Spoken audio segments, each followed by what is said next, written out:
Walo ka inahan ug walo ka amahan pulos nadakpan kay naungo kunos numerong illegal. I-report si Benji Talisik.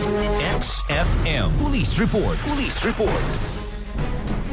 Walo ka mga inahan samtang walo usab ka mga amahan ang buwag nga nangapusasan ato sa gilusad nga operasyon sa illegal nga sugal nga swertes sulod sa usa ka semana nga gihimong anti-illegal gambling operation sa duha ka mga lungsod ato sa gilusad nga pagpangronda sa mga pulis sa probinsya sa Sugbon. Nag-una kining usa ka inahan ang napusasan alas 7:25 na sa gagabion na dito sa Sitio Kabungahan, Barangay Kalagasan, Lungsod sa Argao. Ang napusasan usa ka ni Risa, 23 anyos, minyo usa ka officer o taga dito raw saba sa nasagutang lugar. Si Risa napusasan sa gihimong joint operation sa Argao PNP o Regional Intelligence Division kon RID 7. Napusasan usap ang laing usapa kainahan sa susamang adlaw dito gihapon sa nasagutang lugar.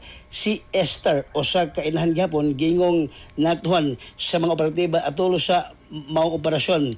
Kining ikatulog nadagpan nga inahan sa alas 7:47 tagna sa susamang adlaw ng gihapon nga nailhan nga si Cristil, 31 anyos og nagpuyo sa Barangay Kalagasan sa lungsod gihapon sa Argao.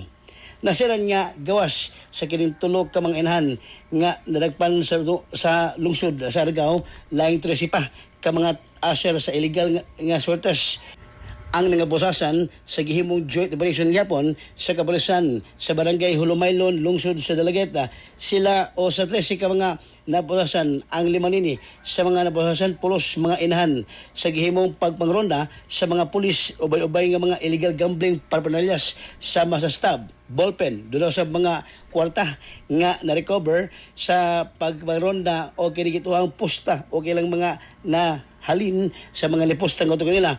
Ato sa managlahi nga anti-gambling operation nasud nga matupad doon na kuno ni dawat nga sakop sa gobyerno ang nahatagan matag buwan gikan matupa sa illegal nga sugal. Maong ang pangu sa kapulisan sa probinsya sa Subo nga si Police Colonel Abubakar Udang Mangilin Jr. ni bagawas og direktiba nga durasab siya mga sakop nga hingusgan ang kampanya badog nining maong illegalista aron mapagkang na kining mga nalambigit nga matupa tigdawatan sa kasamtangan ang kining mga nangadagpan mag-atubang kining kaso kalapasan sa illegal nga sugal o kining pagsugal sa illegal nga swertes.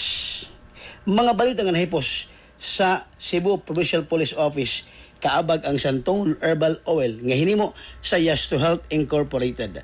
Mabalit kini sa mga parmasyang botika sa inyong lugar. Alang sa Giasan Pilipino para sa Pilipinas, inyong katropa, Benji Talisik, XFM News. XFM Report. Cellphone Plus Gold. Mapalit sa mga butika sa inyong lugar.